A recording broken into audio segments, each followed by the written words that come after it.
10 अक्टूबर साल 1962 सुबह के करीब 8 बजे अरुणाचल प्रदेश के बॉर्डर पर मौजूद थगला रिज में हमारे फौजी रोजमर्रा की एक्टिविटीज में बिजी थे। तभी अचानक से चाइना के ट्रूप्स। नमस्कार दोस्तों, 10 अक्टूबर साल 1962 सुबह के करीब 8 बजे अरुणाचल प्रदेश के बॉर्डर पर मौजूद थगला रिज में हमारे फौजी रोजमर्रा की एक्टिविटीज में बिजी थे। तभी अचानक से चाइना के ट्रूप्स भारी तादाद में हमला बोल देते हैं।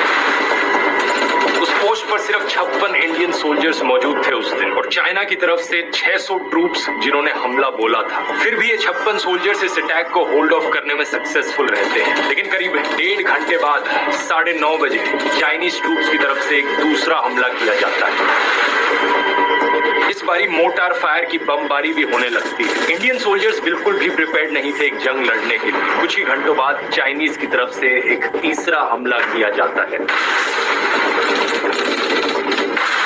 और इस बार कोई ऑप्शन नहीं बचता विड्रॉ करने के अलावा। इस इंसिडेंट के करीब 10 दिन बाद 20 अक्टूबर को ऑफिशियली शुरू होती है the India China war of 1962। इतिहास में इकलौती फुल फ्लेश्ड वॉर है जो इन दो देशों के बीच लड़ी गई, और इकलौती वॉर जो इंडिया हारा। आखिर क्या कारण इसके पीछे, आइए जानते हैं पूरी कहानी आज के इस वीडियो में।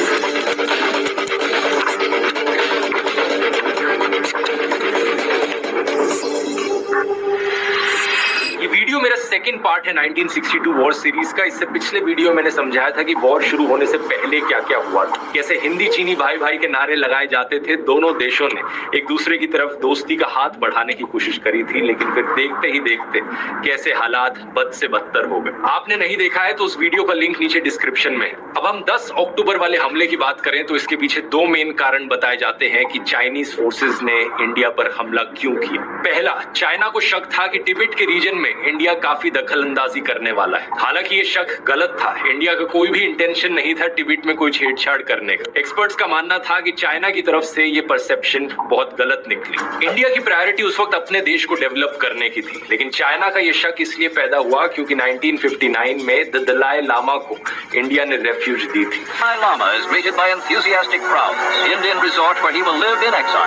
दूसरा कारण था डिस्प्यूटेड रीजन्स में इंडिया के एग्रेशन को काउंटर करना। इस कारण को लेकर एक्सपर्ट्स मानते हैं कि एक रीजनेबल परसेप्शन था चाइना का। पार्ट 1 वीडियो में मैंने आपको बताया था कि कैसे प्रधानमंत्री नेहरू ने फॉरवर्ड पॉलिसी अपनाई थी। इसके तहत इंडियन सोल्जर्स जाकर धीरे धीरे उस टेरिटरी को ऑक्यूपाई कर रहे थे जिसे हम अपना मानते थे। अमेरिका की CIA का मानना था कि चाइना के हमला करने के पीछे यही मेन प्राइमरी कंसिडरेशन था। चाइना जिस जमीन को अपना मानता था, चाइनीज फोर्सेस इंडियंस को पनिश करना चाहती थी उस जमीन पर आने के लिए, और यही कारण था कि 10 अक्टूबर 1962 थगला रिज पर हमारे सोल्जर्स को एक दर्दनाक हमला देखना पड़ा। लेकिन दोस्तों, चाइना की तरफ से ये कोई रैंडम हमला नहीं था। चाइनीज स्ट्रेटेजिकली प्लान बना रहे थे इंडियन फोर्सेस को काउंटर करने का। थगला रिज पर इंडिया ने अपना खुद का एक प्लान बनाया था जिसे ऑपरेशन लेग हॉर्न का नाम दिया गया था। इसे लीड कर रहे थे 7th ब्रिगेड के कमांडर ब्रिगेडियर जॉन डालवी। इस ऑपरेशन का मकसद था चाइनीज सोल्जर्स को थगला रिज से बाहर निकालना, लेकिन ज्यादा लड़ाई एक्सपेक्ट नहीं करी जा रही थी। इस प्लान को एक्शन में लाते वक्त कुछ दिन पहले 20 सितंबर को